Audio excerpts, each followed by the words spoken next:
രാഹുൽ മാങ്കൂട്ടത്തിലിനെ നിയമസഭാ സമ്മേളനത്തിൽ പങ്കെടുപ്പിക്കുന്നതിൽ കോൺഗ്രസിൽ ആശയക്കുഴപ്പം തുടരുകയാണ്. സമ്മേളനത്തിൽ പങ്കെടുപ്പിക്കുന്നതിൽ കടുത്ത വിയോജിപ്പ് പ്രകടിപ്പിച്ച പ്രതിപക്ഷ നേതാവ് വി.ഡി. സതീശൻ രാഹുൽ മാങ്കൂട്ടത്തിലിനെ കൈവിടരുതെന്നാണ് എ ഗ്രൂപ്പിന്റെ നിലപാട്. അന്തിമ തീരുമാനം ഉടൻ ഉണ്ടാകുമെന്ന് KPCC നേതൃത്വം പറയുന്നു. റോഷിപാലോട് കൂടുതൽ വിവരങ്ങളുമായി. പ്രിയപ്പെട്ട പ്രേക്ഷകർ, ഇന്നലെ ഒരു സുഹൃത്ത് എന്നെ വിളിച്ചു പറഞ്ഞത് വി.ഡി. സതീശൻ ഈ നിലപാടെടുത്തതിന് പിന്നിൽ കൃത്യമായ ബോധ്യമുള്ളത് കൊണ്ട് തന്നെയാണ് എന്നാണ്. അതിന്റെ കാരണം ഇത് മാത്രമല്ല, വി.ഡി. സതീശന്റെ പക്കൽ സ്ഫോടനാത്മകമായ ചില കാര്യങ്ങൾ കൂടി ഈ രാഹുൽ മാങ്കൂട്ടത്തിലുമായി ബന്ധപ്പെട്ട് ചില പരാതികളായി എത്തിയിട്ടുണ്ടെന്നാണ് അറിയാൻ കഴിയുന്നത്. അത് വി.ഡി. സതീശന് കൃത്യമായ ബോധ്യമുണ്ട്. ഈ രാഹുൽ മാങ്കൂട്ടത്തിലിനെ ഏതെങ്കിലും തരത്തിൽ തിരിച്ച് നിയമസഭയിലേക്ക് എത്തിച്ചാൽ അത് പ്രതിപക്ഷത്തിന് ആക്രമണത്തിന്റെ മൂർച്ച കുറയ്ക്കും എന്നാണ് പ്രതിപക്ഷ നേതാവ് പറയുന്നത്. യഥാർത്ഥത്തിൽ അത് വി.ഡി. സതീശൻ പറയുന്നതിലാണ് അതിന്റെ ഒരു രാഷ്ട്രീയമായ ലോജിക്ക് ഇരിക്കുന്നത്. റോഷിപാൽ നമുക്കൊപ്പം ചേരുന്നുണ്ട്. റോഷിപാൽ, യഥാർത്ഥത്തിൽ നിയമസഭയിൽ MLA പങ്കെടുക്കുന്നതുമായി ബന്ധപ്പെട്ട വിഷയത്തിൽ പ്രതിപക്ഷ നേതാവ് CLP leader, Congress legislative party leader എന്ന നിലയിൽ അദ്ദേഹത്തിന്റെ വാക്കുകളാണ് കോൺഗ്രസ് കേൾക്കേണ്ടത്. പക്ഷേ ഇപ്പോഴും രാഹുൽ മാങ്കൂട്ടത്തിന് വേണ്ടി വാദിച്ചുകൊണ്ട് ഒരു വിഭാഗം നേതാക്കൾ വരുന്നു എന്നുള്ളതാണ്. പ്രതിപക്ഷ നേതാവിനെ സമൂഹ മാധ്യമങ്ങളിലൂടെ തേജോവധം ചെയ്യാവുന്നതിന്റെ പരമാവധി ഇക്കൂട്ടരുടെ സൈബർ പോരാളികൾ ചെയ്തു. 25ഓളം ഫേക്ക് ഐഡികളിൽ നിന്നാണ് പ്രതിപക്ഷ നേതാവിനെതിരെ വ്യാജ പ്രചരണം നടത്തിക്കൊണ്ടിരിക്കുന്നത്. വ്യാജ പ്രചരണമാണ് എന്ന് തന്നെ പറയേണ്ടി വരും. നമ്മൾ യഥാർത്ഥത്തിൽ ഇന്നേ വരെ കേരളത്തിൽ ഒരു പ്രതിപക്ഷ നേതാവിന് കിട്ടാത്ത വിധമുള്ള സൈബർ അറ്റാക്കാണ് ഈ പറയുന്ന ഫേക്ക് ഐഡികളിൽ നിന്ന് വന്നുകൊണ്ടിരിക്കുന്നത്. വ്യാജന്മാരിൽ നിന്ന്, അങ്ങനെ തന്നെ പറയണം, വന്നുകൊണ്ടിരിക്കുന്നത്. റോഷിപാൽ, ഈ സാഹചര്യത്തിൽ ഇപ്പോഴും ആശയക്കുഴപ്പം തുടരുന്നു എന്ന് പറഞ്ഞാൽ ന്യൂനപക്ഷമാണെങ്കിലും ചില നേതാക്കൾ, യുവ നേതാക്കൾ രാഹുൽ മാങ്കൂട്ടത്തിൽ നിയമസഭയിലേക്ക് തിരിച്ചു വരണമെന്ന് ആഗ്രഹിക്കുന്നുണ്ട് എന്നാണോ നമ്മൾ മനസ്സിലാക്കുന്നത്? അരുൺകുമാർ, കോൺഗ്രസിലെ ഒരു വിഭാഗം നേതാക്കൾ, പ്രത്യേകിച്ച് യുവ നേതാക്കൾ രാഹുൽ മാങ്കൂട്ടത്തിൽ തിരിച്ചു നിയമസഭാ സമ്മേളനത്തിൽ എത്തണം, രാഹുൽ മാങ്കൂട്ടത്തിൽ രാഷ്ട്രീയത്തിലേക്ക് തിരിച്ചു വരണം. അത് ഷാഫി പറമ്പിൽ അടക്കമുള്ള നേതാക്കളാണ്, എ ഗ്രൂപ്പിലെ ചില പ്രധാനപ്പെട്ട നേതാക്കളാണ്. എല്ലാ യുവ നേതാക്കളെയും ആ ഗണത്തിൽ നമുക്ക് പെടുത്താൻ പറ്റില്ല. കൃത്യമായി സ്ത്രീപക്ഷ നിലപാടെടുക്കുന്ന യുവ നേതാക്കളും കോൺഗ്രസിനകത്തുണ്ട്. അവരുടെ നിലപാട് സാമൂഹ്യ മാധ്യമങ്ങളിലൂടെ തുറന്നെഴുതുകയും ചെയ്തിട്ടുണ്ട്.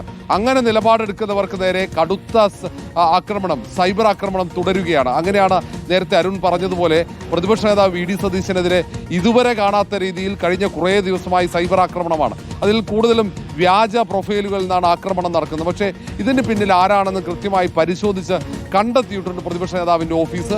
അത് ഡിജിറ്റൽ മീഡിയ വിഭാഗത്തിലെ ചില അംഗങ്ങൾ ഉൾപ്പെടെ വ്യാജ പ്രൊഫൈലുകൾ ഉണ്ടാക്കി സൈബർ ആക്രമണം പ്രതിപക്ഷ നേതാവിനെതിരെ നടത്തുന്നു എന്ന കണ്ടെത്തലാണ് കോൺഗ്രസ് നേതാക്കളുടെ ഭാഗത്ത്. ആ സാഹചര്യത്തിലാണ് ഈ കോൺഗ്രസിന്റെ സൈബർ ഡിവിഷൻ തന്നെ പുനഃസംഘടിപ്പിക്കാനുള്ള തീരുമാനത്തിലേക്കുള്ള ആലോചന പോകുന്നത്. പക്ഷേ രാഹുൽ മാങ്കൂട്ടത്തിൽ നിയമസഭാ സമ്മേളനത്തിൽ എത്തിയാൽ ഉണ്ടാകുന്ന പ്രത്യാഘാതമാണ് പ്രതിപക്ഷ നേതാവ് വി.ഡി. സതീശനെ സംബന്ധിച്ചിടത്തോളം ഇങ്ങനെ ഒരു കടുത്ത നിലപാട് സ്വീകരിക്കാൻ കാരണം.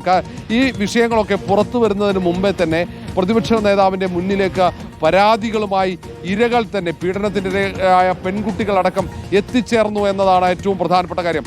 അങ്ങനെ പെൺകുട്ടികൾ അവർക്കുണ്ടായ ദുരനുഭവം, രാഹുൽ മാങ്കൂട്ടത്തിൻ്റെ ഭാഗത്തുനിന്നുണ്ടായ ലൈംഗിക അതിക്രമത്തെക്കുറിച്ച് വളരെ വിശദമായി പ്രതിപക്ഷ നേതാവിൻ്റെ മുന്നിൽ മനസ്സ് തുറന്നു.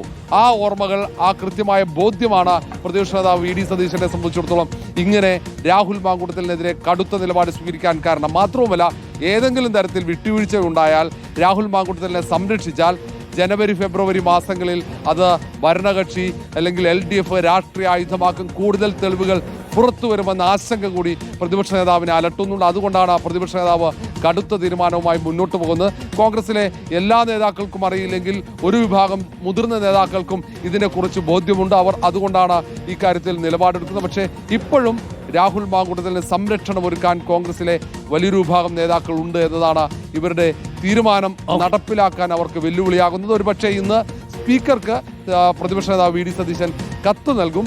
രാഹുൽ മാങ്കൂട്ടത്തിനെ സസ്പെൻഡ് ചെയ്ത വിവരം കോൺഗ്രസ് പാർലമെന്ററി പാർട്ടി ലീഡർ എന്നുള്ള നിലയിൽ രേഖാമൂലം അത് അറിയിക്കാനുള്ള സാധ്യതയാണ് കാണുന്നത്. Thank you. അങ്ങനെയാണെങ്കിലും രാഹുൽ മാങ്കൂട്ടത്തിൽ എത്തിയാൽ എവിടെ ഇരിക്കും എന്നുള്ളതാണല്ലോ ചോദ്യം. കോൺഗ്രസ് പാർട്ടി സസ്പെൻഡ് ചെയ്ത ഒരാൾക്ക് കോൺഗ്രസ് പാർട്ടിയുടെ ബ്ലോക്കിൽ ഇരിക്കാൻ പറ്റില്ല. അങ്ങനെ വന്നാൽ ഒരു സ്വതന്ത്രനായിട്ടിരിക്കുന്ന രാഹുൽ മാങ്കൂട്ടത്തിലെ ചൂണ്ടിക്കാട്ടി പ്രതിപക്ഷം എഴുന്നേറ്റുകൊണ്ട് ഈ കെ മുരളീധരൻ പറയുന്നത് പ്രതിപക്ഷം സദാസമയവും ഈ പൂവങ്കോഴിയുടെ ശബ്ദം ഉണ്ടാക്കിക്കൊണ്ടേ ഇരിക്കും എന്നുള്ളതാണ്. അപ്പുറത്ത് നിന്ന് പൂച്ചയുടെ ശബ്ദം ഉണ്ടാക്കും പ്രതിപക്ഷം എന്നുള്ളതാണ്. കസ്റ്റഡി മർദ്ദനം അടക്കമുള്ള വിഷയങ്ങളിൽ പ്രതിപക്ഷം ശക്തമായി ഭരണപക്ഷത്തെ കടന്നാക്രമിക്കാനുള്ള ഒരു സാഹചര്യമാണല്ലോ ഈ നിയമസഭാ സമ്മേളനം എന്ന് പറയുന്നത്. ആ സമയത്ത് അവിടെ നിന്ന് ഒരു പൂവങ്കോഴിയുടെ ശബ്ദം വന്നാൽ ഇങ്ങനെ ഇരിക്കും, ആ സമയത്ത് അപ്പുറത്ത് ഒരു പൂച്ചയുടെ ശബ്ദം വന്നാൽ ഇങ്ങനെ ഇരിക്കും. പ്രതിപക്ഷം എന്താണോ ആഗ്രഹിക്കുന്നത് അത് നിയമസഭയിൽ നടക്കാതെ വരികയും ചെയ്യും. ഭരണപക്ഷ യഥാർത്ഥത്തിൽ ആഗ്രഹിക്കുന്നത് രാഹുൽ മാങ്കൂട്ടത്തിൽ നിയമസഭയിൽ വരണം എന്നാണ്. കാര്യം ഭരണപക്ഷം നിയമസഭയിൽ അങ്ങനെ ഇരിക്കുന്ന സമയത്ത് പ്രത്യേകിച്ച് സഭാ ടി വിയിൽ ഇടയ്ക്കിടയ്ക്ക് ആ ദൃശ്യങ്ങൾ വരികയും ചെയ്യും. അതൊക്കെയാണല്ലോ അതിന് പിന്നിൽ നമ്മൾ കാണാൻ പോകുന്നത്. അപ്പോൾ അതൊരു നാടകീയമായ ഒരു സാഹചര്യം ഒരുക്കും എന്നുള്ളതാണ് പ്രതിപക്ഷ നേതാവ് ഭയക്കുന്നത്.